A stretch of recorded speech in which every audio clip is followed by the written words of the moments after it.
What's up, everybody? Welcome back to the Soul Break. Thanks for stopping by my channel. Today I have a very interesting shoe to review, and this is the Air Max 95 OG in the neon colorway.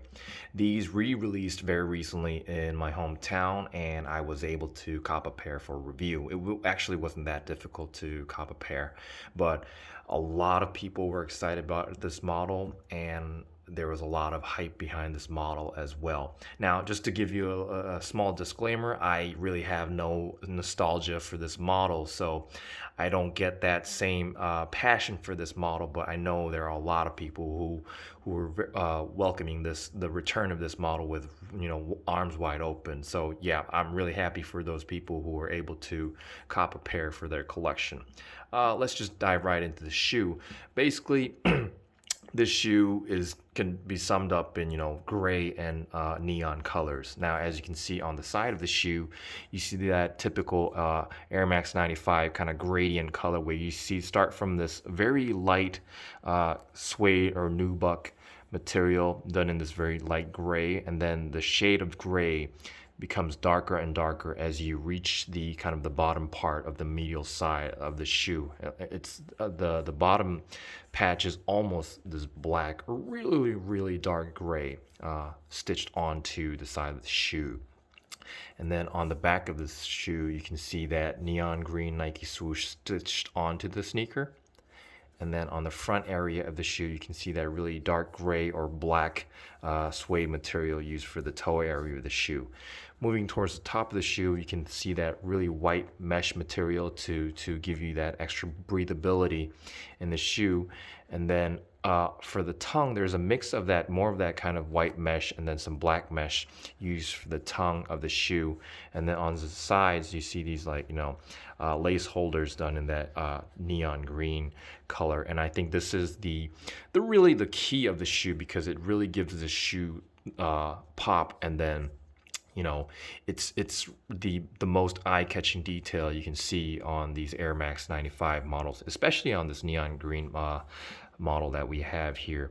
And then on the middle of the tongue, you see this 3M reflective material used to hold onto the laces. And the laces are interesting in that you see this very rounded white lace, but it also has some 3M reflective material used in the laces. So if you turn the lights off and then kind of like use the flashlight against this shoe, you can see those 3M reflective details, which I think is a really cool touch to the overall shoe. And then on tongue area, I think you can see this nicely padded white. I can't really tell what this material is. I guess it's nylon. Tongue used for the sneaker, and then you see that typical Air Max text or the logo stitched onto the tongue of the sneaker. So I've been told that Nike really paid attention to detail when putting this model together, especially for the re-release. And I've been told that it really looks close to the actual OG model that released years and years ago. And what I can say is that the material is really nice. Everything is very smooth and nicely executed. It's really smooth and plush to the touch, and I haven't seen really any QC problems with my pair. I don't know, I might have gotten lucky with my pair, but it's just that it's really nicely put together. And then for the inside of the shoe, you see that kind of perforated neon green insole with the Nike Air Max text done in black. And then you see this kind of nicely padded white sock liner on the inside of the shoe. I don't think these come with extra laces, but I don't think I think this 3M reflective lace is all you need for this model. On the back of the shoe, you see that kind of, I think this is more of that 3M reflective material for the heel tab of the shoe. And then you see that Nike Air OG treatment text done in black on the ankle area. And on the inner side of the shoe, it's basically same deal with a nice smooth gray gradient detail on the side of the shoe. Moving on to the midsole of the shoe, you see this huge rubber black midsole. I think this thing is really built like a tank. And then what's really cool is that you see that the air unit that gives off that neon green color, which really gives more flavor and pop to the shoe, and really stays true to that neon colorway, of the overall sneaker. Moving on to the outsole of the shoe, you see more of that black rubber material used for the outsole, and it's really stiff, and it resembles like those like traction pads that we see on car tires maybe.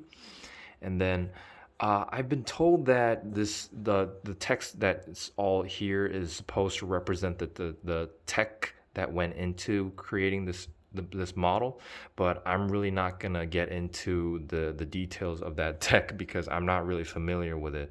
But what I wanted to mention is that Nike really went that extra step to recreate this detail, because I've been told that some retros back in the day lack this detail. So I think it's a really cool touch done by Nike. And on the front area of the outsole, you see these this overall kind of neon colored outsole with those like black pods used for more traction on the shoe. So yeah, once again, this shoe is really nicely put together.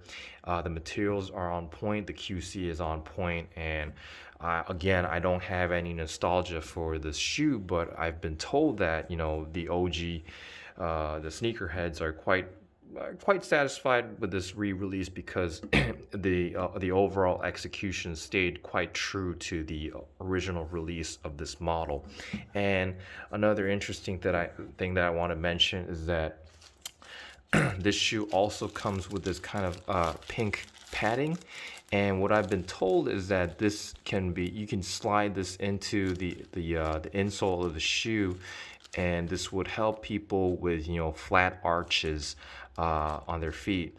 So this extra padding would provide that arch support for people who need them. So yeah, I guess it's supposed to add more comfort to the shoe.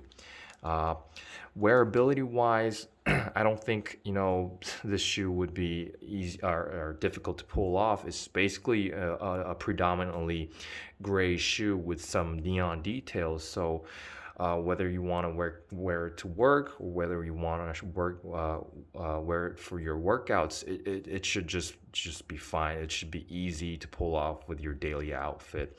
And sizing wise, I'm not really sure because I've never put on a pair of 95s on my feet. But what I've been told is that this model, this re-release, is a little smaller than the original releases. So I would recommend going half a size up if you really want that extra comfort. But I can't say for sure because I haven't put these on feet, and I don't plan to, because I'll get into that later. Anyways, yeah, you might want to consider going slightly bigger than usual. Another interesting detail that I want to mention is that, once again, Nike really did a great job of re-releasing this retro, because they obviously they went with the original box that they used back in the day. And I think that's a really cool touch. I think Nike's really been trying to stay true with their OG retros, and that's a really a plus for actual fans out there, because they're getting what they pay for, and that's a cool experience. Now, I just wanted to mention once again that I have zero nostalgia for this model, so I'm gonna be straight up. I don't plan to wear these. I just have way too many pairs of sneakers in my collection, so I've just decided to flip them, and I'm just probably gonna put that money towards maybe copying a Grail shoe for my collection. So yeah, I mean, you say whatever you say, but I'm just trying to stay in the sneaker game, I guess. So yeah, that's basically what I decided to do. So anyways, for those of you who are looking to cop a pair for retail, good luck. I think there are a lot of pairs going around, so it really shouldn't be difficult for those of you who, actually set your mind to it. And I don't think the resale price is going to be that crazy. So anyways, I hope you enjoyed watching this video. And if you really like this video, please hit that subscribe button. It really helps my channel grow. And thanks for watching, and thanks for all the support.